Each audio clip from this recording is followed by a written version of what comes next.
근데 차를 왜 이런 식으로 만들었지? 희한하네. 잘 살아.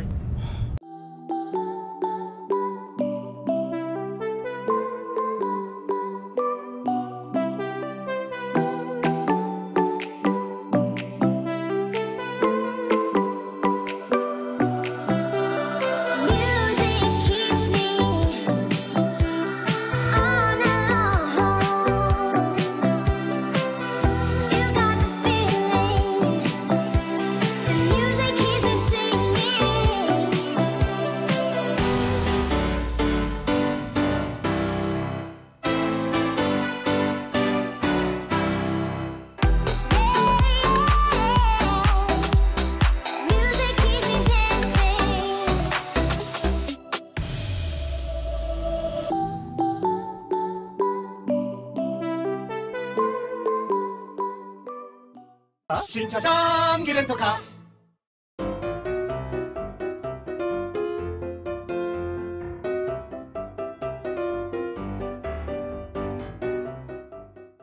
자, 오늘은 펠리쉐이드 차량을 시승하고 있습니다. 현대에서 야심차게 내놓은 풀사이즈 SUV, 구매하고 싶어도 최소 6개월은 기다려야 한다는 초인기 차종 펠리세이드 리뷰 시작합니다. 자, 이번 리뷰는 이 펠리세이드와 함께 캠핑을 떠나보고 차를 타봐야만 알 수 있는 이 차량의 장단점에 대해 짚어보고자 합니다. 잠깐 타봤지만 차가 되게 좋은 것 같아요. 단점이 있을까요? 아유, 단점이 없는 차가 없죠. 제가 단점만 콕콕 집어서 깔 겁니다. 솔직히 주행 감각에 있어서는 현대자동차가 많이 발전해서 크게 까고 싶은 부분이 없어요. 이 덩치에 이 무게에 이 정도 운동 성능이면 솔직히 공도에서 까일 게 없다고 생각합니다. 차가 큰데 무게가 얼마나 나가죠? 이 차가 2톤 가까운 무게가 나가요. 사실 하체가 이렇고 저렇고 하는 이야기는 이런 차로 서킷을 탈 것도 아니고 예전 SUV들의 후덜덜하고 낭창낭창한 느낌이 아니라 꽤 탄탄하고 불안하지 않은 느낌이라 충분히 만족스러운 것 같습니다. 특히 시트가 좌우를 잡아주게 되어 있어서 더 좋은 것 같아요. 이 정도면 충분하죠. 옆에서도 별로 불안하지가 않았어요. 네, 그러니까 여기 시트가 정말 마음에 드는 게 코나는 좀 시트가 많이 단점이거든요. 코나는 옆에 이렇게 튀어나온 게 없는데 물론 가격 차이가 있지만 네. SUV에 이런 시트 넣어준 거 좋은 것 같아요.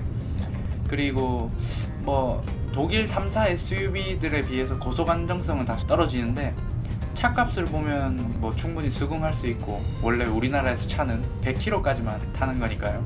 그쵸. 비빌 땐 비비셔야지.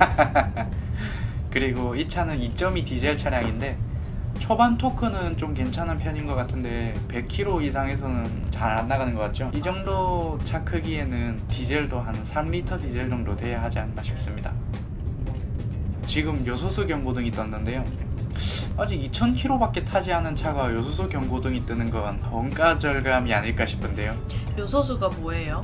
간단하게 요즘 디젤 차량들의 환경 규제를 만족하기 위해서 배기가스가 나오는 곳에 요소수를 분사해서 배기가스의 오염을 줄이는 방식으로 사용하는데요. 그래서 요소수가 연료처럼 지속적으로 닳게 되는 거죠. 그럼 요소수도 기름처럼 자주 넣어줘야 되나요? 아니죠. 그럼 디젤차가 안 팔리죠. 차마다 다르지만 보통 요소수는 엔진오일 주기와 비슷한 편이라고들 해요. 그래서 약 5000km 이상은 충분히 탈 수 있다는 거죠. 그래서 이 차량이 원가 절감이 아닌가 하는 느낌인 겁니다. 이 차량은 요소수 경고등도 꽤 일찍 뜨는 편인 것 같습니다. 사실 저 상태에서도 한참 더 탈 수 있는데요. 요즘 차량들은 요소수가 없으면 시동이 걸리지 않는 경우도 있으니 미리미리 넣어주는 게 좋겠죠. 요소수가 없으면 시동이 안 걸리나요? 네, 시동이 아마 안 걸릴 거예요. 달리다가 꺼지진 않는데 꺼지면 못 켜는 경우가 생기는 거죠. 자, 이렇게 요소수를 취급하는 주유소에서 약 9,000원으로 요소수를 가득 채우고 다시 리뷰를 해봅니다. 요소수는 주유소마다 다 있나요? 요즘 들어서 늘어나고 있긴 한 편인데 아직 모든 주유소에 있진 않고 유록스라는 요소수 브랜드도 또 나오고 있습니다. 이렇게 이름을 알고 계시면 요소수 취급 또는 유록스 취급점이라고 되어 있는 곳에 들어가시면 요소수를 넣어주실 수 있습니다. 자, 솔직하게 리뷰를 하려고 보니 장점이 꽤 많은 것 같아서 단점을 많이 찾으려고 노력했습니다. 솔직히 현대 안티인가요? 아닌가요? 저는 현대차 좋아하죠. 좋아하니까 원래 좋아할수록 괴롭혀야 되는 겁니다. 그냥 장단점은 너무나도 많으니 펠리쉐이드를 타봐야만 알 수 있는 장단점을 한번 꼽아봤습니다. 자, 보시죠.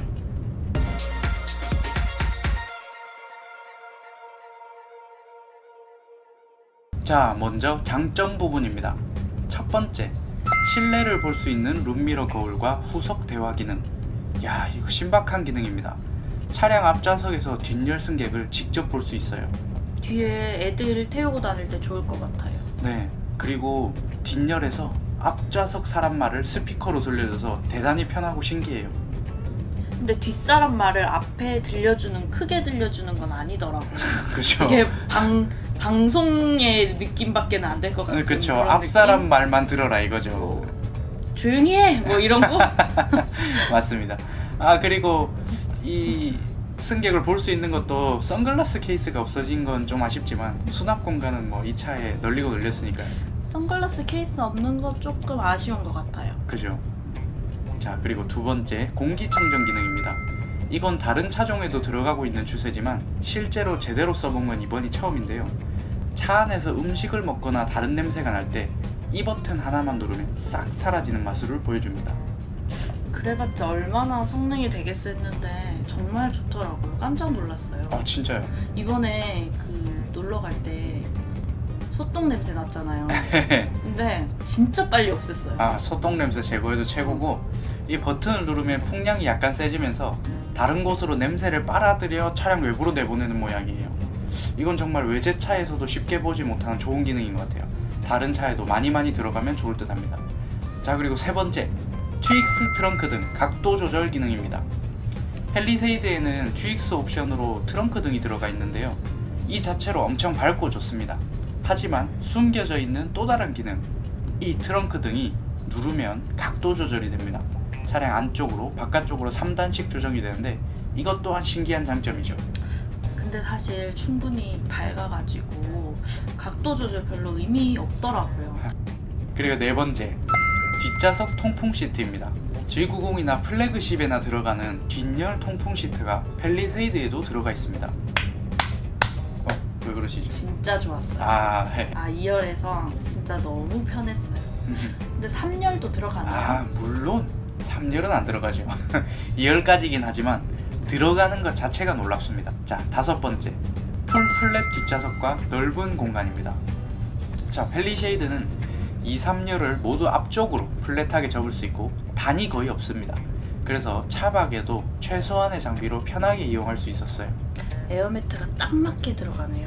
대박 사건. 대박 사건. 차체 길이가 정말 길어서 저 180cm의 성인도 똑바로 누워서 잘 수 있고 천장과의 높이도 꽤 나오는 넓은 공간을 자랑합니다. 좋았어요. 저는 딱히 고개를 숙이지 않아도 되더라고요. 아, 그렇죠. 자, 여섯 번째, 2, 3열 다중 컵홀더와 다기능 에어벤트. 자, 펠리세이드에는 2, 3열에만 무려 몇 개의 컵홀더가 있을까요? 10개! 10개가 있어요.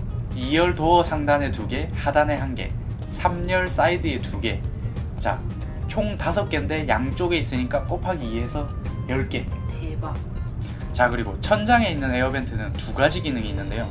기본적으로 바람이 나오고 있는데 이걸 막아서 바람이 나오지 않게 할 수도 있고, 레버를 돌려서 이 원형 테두리 주변으로 넓게 퍼져나오는 바람을 맞을 수도 있습니다. 디테일하네요.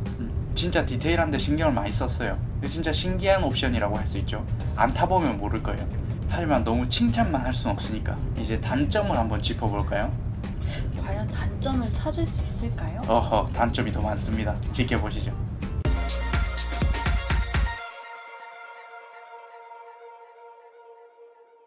자, 단점 첫 번째, 멍청한 8단 미션입니다. 악셀량에 따라 단수를 낮추기도 올리기도 해야 되는 오토 미션임에도 풀 악셀을 하지 않으면 다운시프트를 잘 하지 않기도 하고, 내리막에선 반대로 너무 빠르게 다운시프트를 해서 RPM을 상승시키게 만드는 것 같습니다. 이 미션이 이 차량에만 적용된 건가요? 같은 미션이 적용된 승용 차량들은 이 정도는 아니던데 차량의 무게가 다르고 로직이 다른 것인지 조금 개선이 필요해 보였습니다. 두 번째, 기어봉이 없다는 점입니다. 아, 이거 너무 불편했어요. 아, 그죠? 이거 뭐 지적 잘 해주셨어요. 전자식 기어 노브는 요즘 차량들에 많이 적용되고 있는데요. 이러한 버튼식 기어 또한 요즘 유행이죠. 하지만 이러한 방식엔 단점이 있어요. 바로 기어를 바꿀 때마다 시선이 아래로 뺏긴다는 건데요. 아무리 익숙한 사람이라도 기어봉을 조작하는 것보다는 버튼을 누를 때 실수를 할 확률이 높아지고, 주차를 하던 중이라도 기어 쪽으로 시선을 잠깐이라도 빼앗기게 되면 자칫 위험할 수 있습니다. 미적으로 좋을지도 모르지만 굳이 없애야 했나 라는 부분입니다. 자, 그리고 세 번째 단점, 사이드미러가 너무 운전자 몸 쪽으로 있다는 점입니다. 원래 조수석에서 차선 변경 타이밍을 예측할 수가 없거든요. 옆 차선이 안 보이기 때문에. 근데 충분히 예측이 가능했어요. 차선이 다 보이더라고요. 그게 팰리세이드가 사이드미러가 좀 커서 그렇고 시인성이 좋아서 그런 것도 있는데, 일반 차들보다 사이드미러가 확실히 운전자 몸 쪽에 당겨져 있다는 느낌을 받았어요. 저도 그랬어요. 사실 말 안 하면 모를 수도 있는데 듣고 나서 보니 왠지 고개가 더 돌아가는 것 같고, 많이 돌려야 사이드미러를 볼 수 있는 것 같고 그렇더라고요. 이거는 실제로 운전을 해봐야지만 알 수 있는 건데, 이걸로 인해서 고개 각도를 좀 더 많이 돌려야 되고 좌우를 확인하는데 좀 다소 불편하고 전방 시야를 뺏기게 되는 시간이 길어져서 좀 많이 아쉬운 단점이었습니다. 이거 운전할 때 한번 팰리세이드 시승하시는 분들 꼭 확인해 보세요. 왜냐면 팰리세이드 뽕에 빠져가지고 이런 부분을 놓칠 수 있거든요. 맞아요. 사실 사기 전에는 알 수 없는 부분인 것 같아요. 그리고 네 번째, 천장의 잡소리와 얇음입니다. 해당 차량은 썬루프가 적용되지 않은 차량인데요. 차량의 크기나 덩치와 맞지 않게 앞 뒷문을 세게 닫으면 텅 하는 깡통 치는 소리가 납니다. 한번 들어보실까요?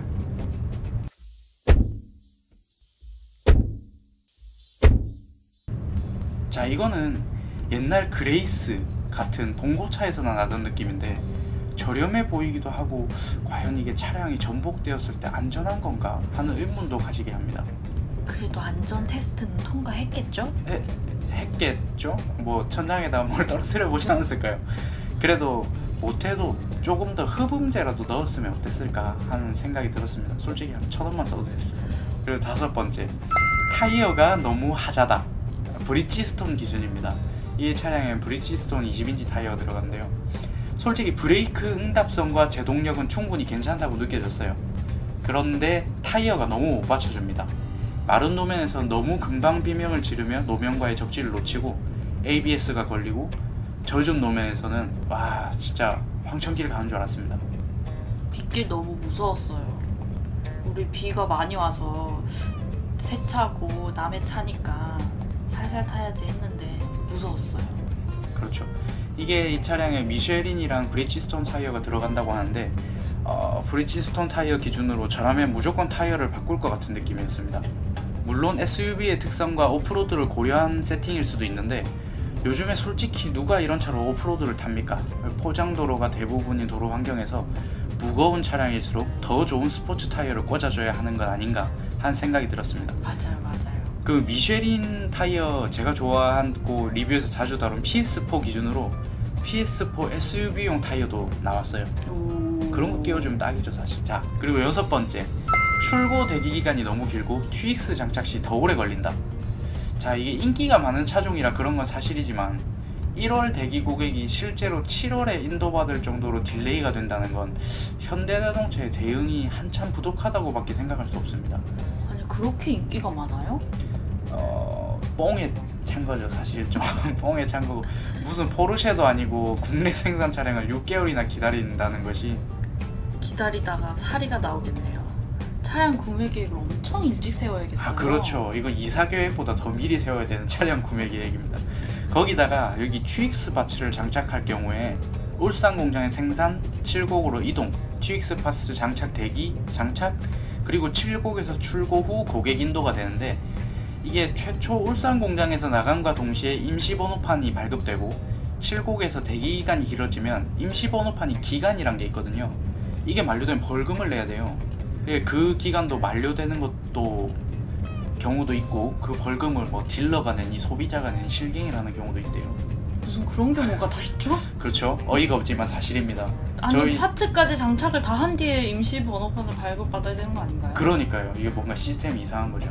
이상하네요. 저희 i30도 7곡에서 오래 걸려가지고 임시 번호판 기간이 짧아졌어요. 그랬구나.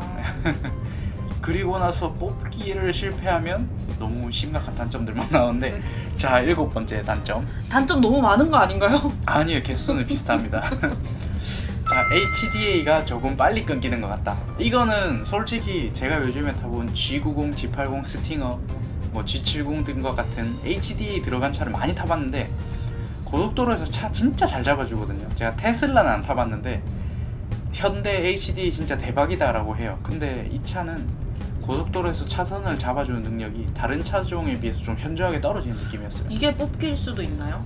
아, 그럴 순 없죠. 이건 차들이 다 비슷할 거예요. 솔직히 안전상의 문제로 최신 펌웨어부터 이 핸들을 좀 더 작게 세팅한 거가 아닐까 하는 뇌피셜이 좀 있고요. 그래도 보통 길게는 10분도 넘게 핸들을 잡아주고 하는데 고속도로에서는 이 차는 한 2분? 1분도 못 잡았던 것 같아요. 이건 다른 펠리세이드 오너분들 제보 부탁드립니다. 자, 여기까지 먼저 펠리세이드 시승기에 느낀 점과 간단한 장단점들을 정리해봤는데요. 2부에서는 i30 N9 대 펠리세이드 캠핑 짐 싣기 대결, 펠리세이드 차박 도전기, 카니발 하이리무진과 펠리세이드 짤막 비교 영상으로 찾아뵙겠습니다. 구독과 좋아요 꾹꾹 부탁드려요. 감사합니다. 좋은 하루 되세요. 근데 펠리세이드야 펠리쉐이드야? 쉐이드야? 확인해본다. 펠리쉐이드지. 아, 그런가? 아, 뭔가 입에 안 달라붙어. 펠리쉐이드. 그냥 펠리라고 하자.